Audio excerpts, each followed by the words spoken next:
Hola paisanos y bienvenidos todos a nuestro programa Que Vivan las Acequias, a radio program that explores the richness of Acequia culture in northern New Mexico and southern Colorado. Acequias are communally managed, gravity-fed irrigation ditches that have provided the basis of our settlement patterns and agricultural traditions for centuries. In today's show number 38, we take you to the 13th annual Ówîngeh Seed Conference, organized by the New Mexico Food and Seed Sovereignty Alliance. Let us hear from Paula Garcia, Executive Director of the New Mexico Acequia Association and founding member of the Alliance, to hear about the history of the Alliance and the importance of the events of the day. Seeds are a unifying element in all our communities because they're about hope. Because seeds carry ancestral memory. So in the sense they're like ancestors, but at the same time seeds are like children because you plant them and you have to nurture them for them to grow. And that's why the Alliance is very special.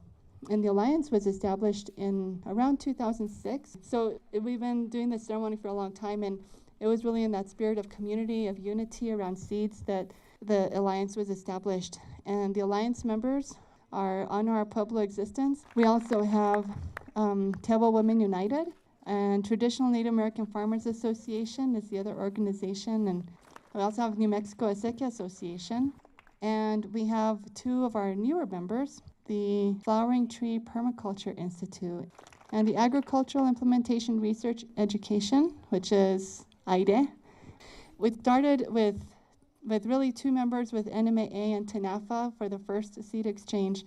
And then the next year or two, the theme was Las Mujeres Hablan, and that's when we started with this ceremonial setting that we're still using to this day.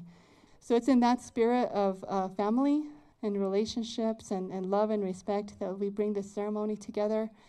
And with deep gratitude, I welcome you. Del corazón de mi querido Nuevo México. This introduction was followed by a seed ceremony in which farmers and their families brought seeds from various communities across northern New Mexico to be honored as part of the ceremony. Seeds from their respective communities were placed in baskets, and the baskets were arranged according to the directions from which the seeds came. After all the seeds were included in the ceremony, the people paid homage with song and prayer. The seeds were then prepared in bundles, so all the participants could take a momentum of the day. After the seed ceremony, the participants enjoyed a traditional meal, and afterwards we continued the presentations about what was important in the last year around seeds, specifically around the 2018 legislative session. Let us hear again from Paula Garcia as she describes what was important. Bienvenidos a nuestras culturas y tradición. I was asked to say a few words about the legislation. Do you want me to do that now? This year, we have a little update we want to give you because it started with what we called the Seed Sovereignty Declaration. It was a team effort. I remember we worked on it, and there was such a feeling of urgency around what was called genetic engineering. And we knew that there's a very strong tradition and a very strong cultural connection to seeds. And we felt that someone had to stand up and protect the seeds. And there was a national movement sort of brewing across the country, but here in New Mexico, those of us that were small farmers, people who were seed savers, knew that we had to do this together, that we had to have a united effort.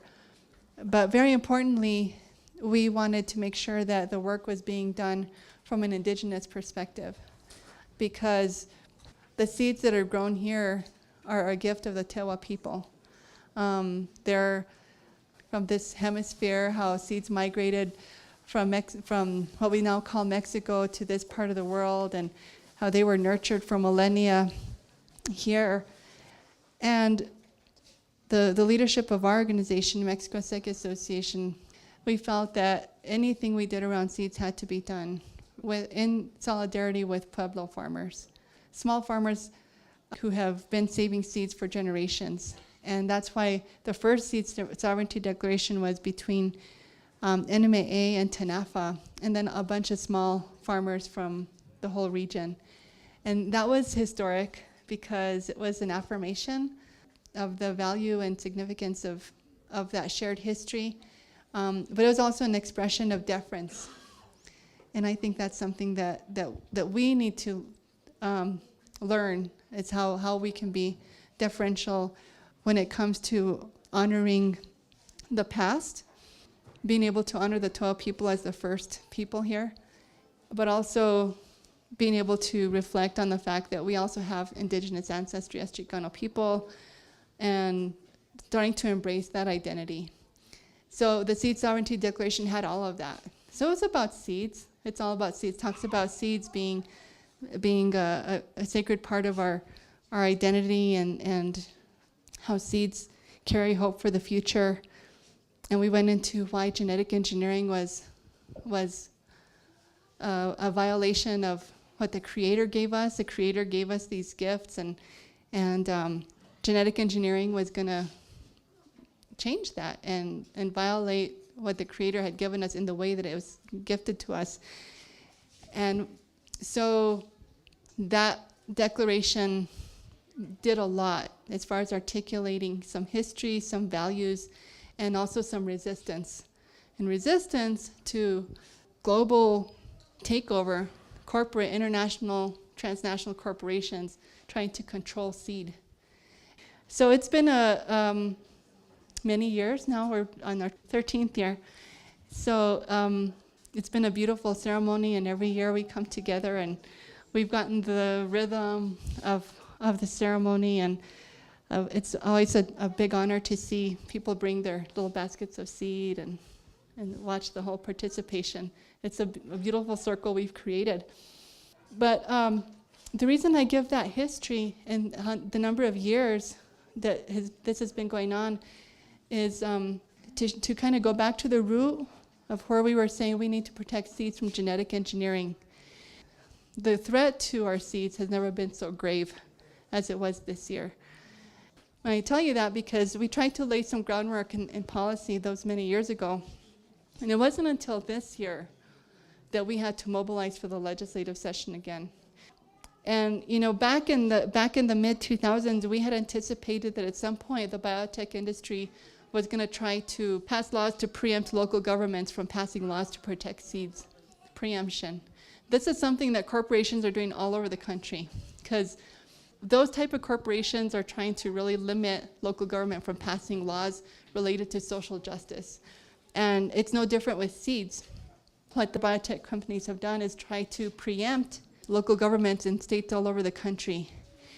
And New Mexico is one of the exceptions. There have been 29 states where the biotech industry has convinced local legislatures to pass laws that disallow them from passing local ordinances that would regulate seed. So what would it look like to regulate seed?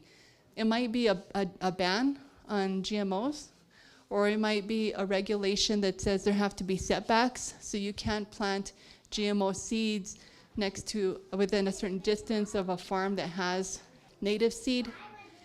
And so one of the things that we were trying to promote when we started the Alliance was this concept of a native seeds heritage area or a native seeds conservation area, like this whole area where native seeds would be safe from contamination. And short of having a state law to do it, you'd probably need to rely on tribal laws. And by the way, tribes are sovereign. They can enact GMO bans right now. There's nothing stopping them. Counties are not expressly preempted from passing local ordinances that either ban or regulate GMOs in this state right now. But in 29 other states, the biotech industry have passed laws. They have passed laws that prevent a local county or a municipality from regulating GMOs. There are some counties and municipalities in California that have succeeded in passing these bans, and that's why they're starting to think, oh, we better contain this movement because it's getting wings. And in California, which is an agricultural giant of all places, they don't want to have any restrictions on where they're able to market and use their seed. Hawaii, also, they've passed some laws that either ban or regulate not just GMOs, but pesticide use. Biotech wants to have uniform statutes all over the country that expressly preempt local governments.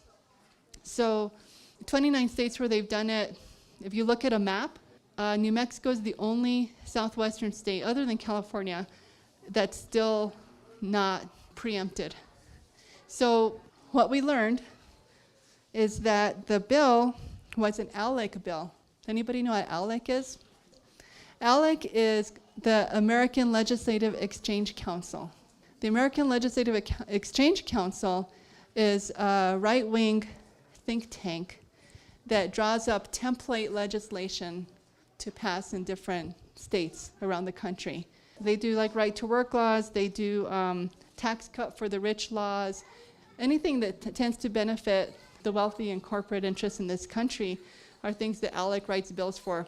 So ALEC, for whatever reason, maybe because they're aligned with the biotech industry, has a template preemption bill that can be used in different states. So we had some legislators from here pick up on that. They were specifically asked by the industry to sponsor the bill. So we had 2 legislators carry the bill. One was Bill Ream and the other one was Jim Hall, who's otherwise been a friend to some rural interests, but he was carrying this bill. So there were 2 sponsors, and when we found out about it, it's the courtesy is to go talk to the sponsor. What is the sponsor? What was their intent? So we went to talk to the sponsor, and he said, well, we don't want these counties to be passing a patchwork of regulations. And I'm like, oh. And with all respect, I don't think we're not going to support your bill. And they knew that, no surprise. And so House Bill 161 was introduced. It was assigned to a committee.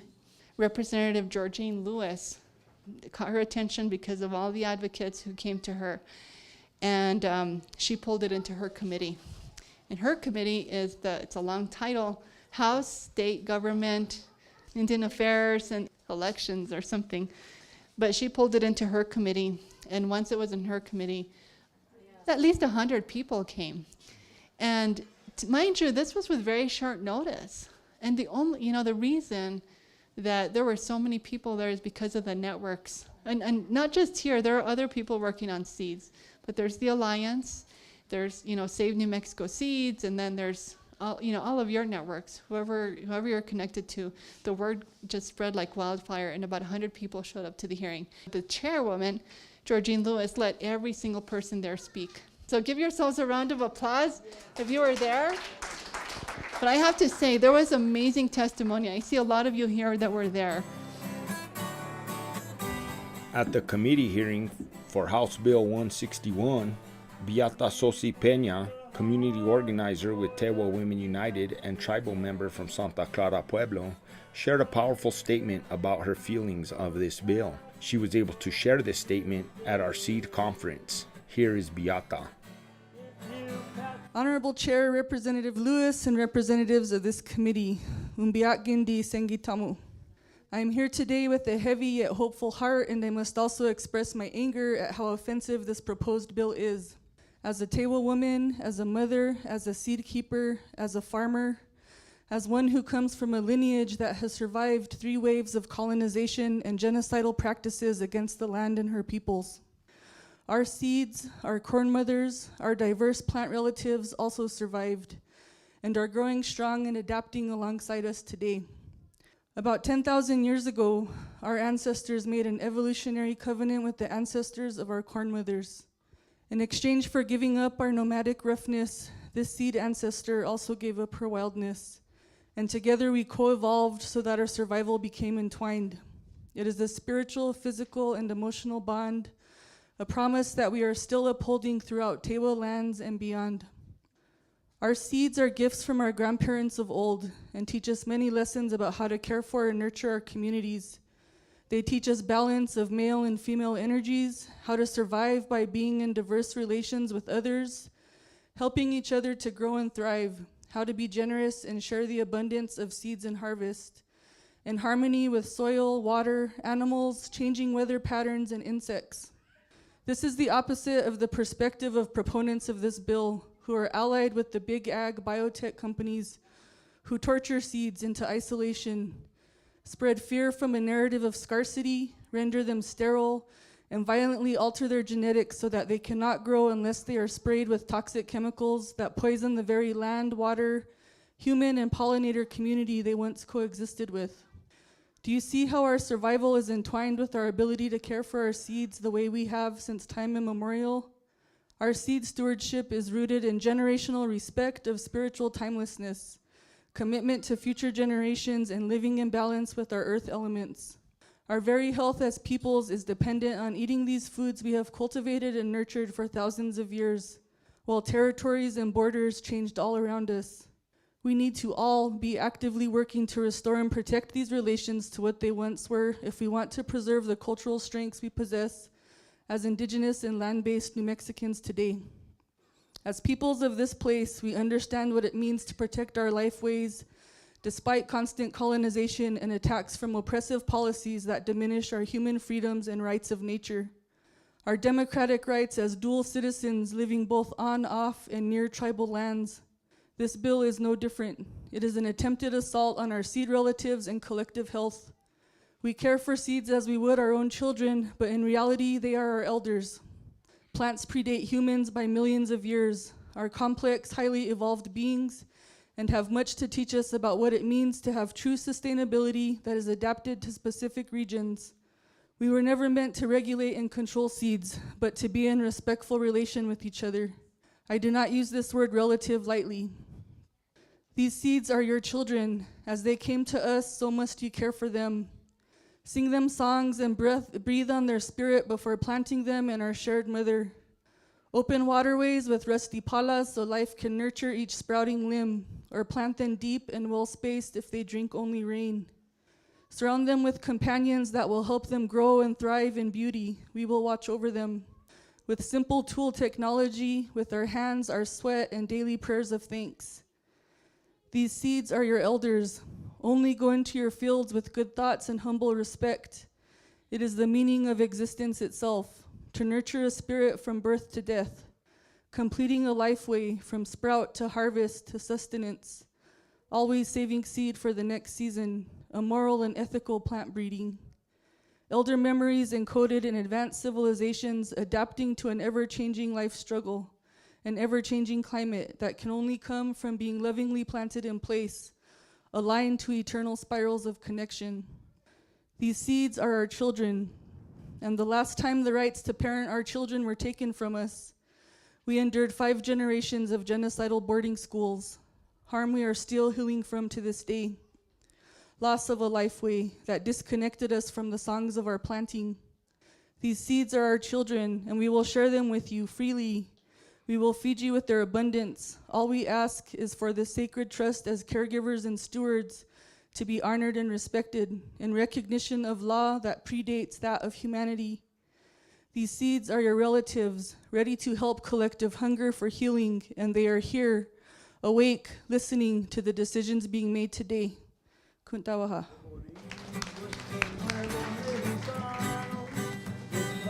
It's not every day that you have a poet in a hearing, and it was I think it was a historic moment to see so many people come together. And I thought to myself, this is what New Mexico could be, when we all work together, people from different walks of life, but everyone had that shared value of protecting the seed and staying connected to the land, and what that unity looks like. And it was there in that room, and it all culminated in this beautiful prayer that Beata shared.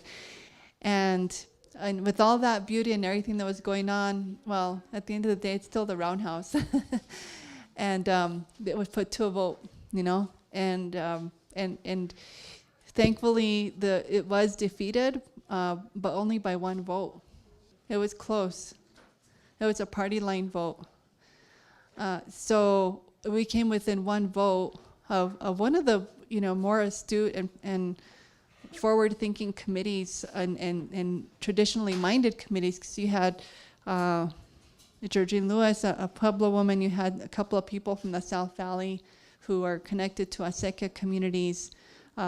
Another gentleman from Silver City who's also an Acequia person. So we had allies on that committee, and still it was within one vote. So it goes to show the beauty and the power of this movement, but also goes to show what the sort of political reality is in New Mexico and what we're up against. So I just want to close by saying that it's a really great honor to do this work. Having seen the mobilization that was possible with about 1 week's notice or less, and to mobilize that many people to a hearing was beautiful. And powerful people, you know, gardeners, farmers, to me, you know, it was really, really moving. And so we have great potential when we work together, and we're going to need that. We're going to need more of that. We're going to need to build on that. But that couldn't have happened overnight. We could not have gotten 1 week notice and mobilized that many people had it not been for the 10 years, 12 years worth of relationship building. Not just in this gathering, there are other seed gatherings, because, you know, you've probably been to other seed exchanges. They're happening everywhere now. But because of the networks that have been building for the last 10 years, it was that quick to get the word out and say, show up to this hearing. And we're going to have our work cut out for us in the years to come. They've got their sights on New Mexico. I don't know what's so important that they have to come and undermine us. New Mexico is different. We're going to hang strong, I think. And we need to sharpen our analysis and do some power analysis about, you know, what is it that brought them here? Why are they wanting to pass that law now at this point in time? The other thing is that they're aware of us. You know, we were all out there for all the world to see who's defending the seeds, and so we better have our act together next time we end up in that situation.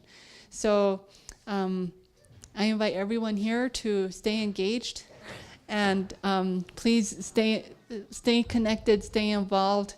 House Bill 161 was just the tip of the iceberg. It's just the tip of the iceberg. And it was a 30-day session. So let's get our act together, let's work together and build that base so that we can protect our seeds.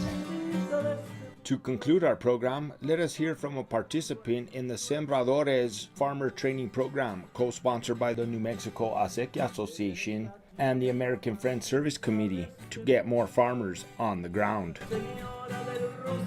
My name is Jordan Lucero, born and raised in Santa Fe, New Mexico.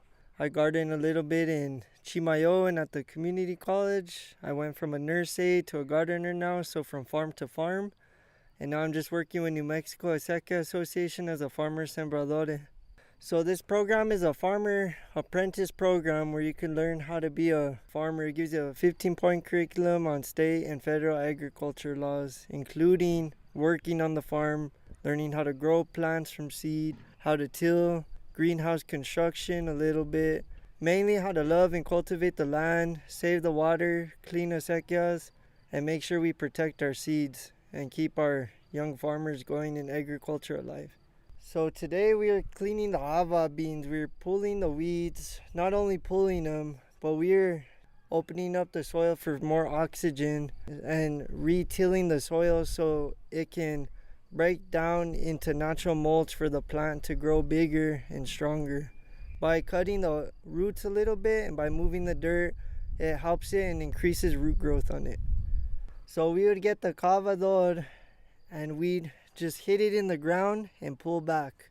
Hit it in the ground and pull back. And then we go in the middle of the rows and we'd hit the rows down like at a 90-degree angle and pull down and pull the weeds down.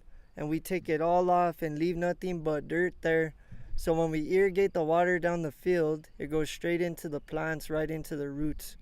So the Sembrador program is important to me because I grew up in a family of ranchers and farmers where they got tired of it because the work was so hard and they weren't making money. But for me, I want to show children how to garden. I want to show my future family, that we can provide for ourselves for food, get healthier food in our household, grow healthier food for our community, and show them that you can grow your own food. You don't have to go buy GMO food or fast food, and you can be healthier. The soil heals you, the sun heals you, and the hard work grows you and strengthens you.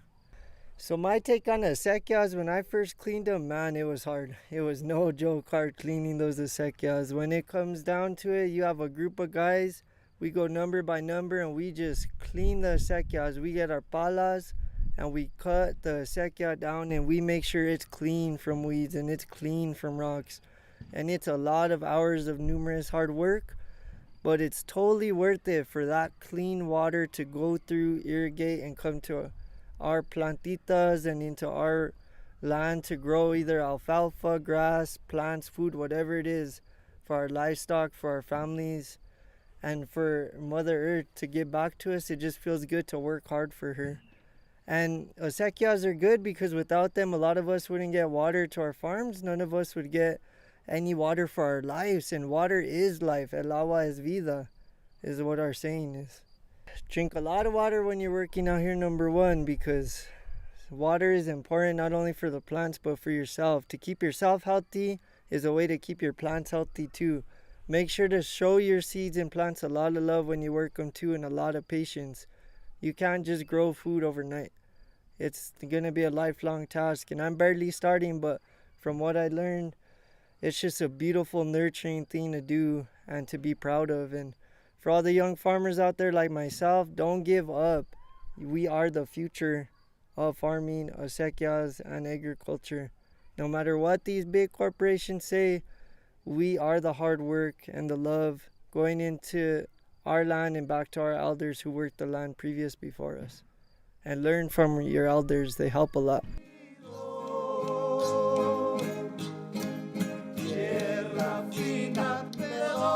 Muchísimas gracias por escuchar a nuestro programa Que Vivan las Acequias.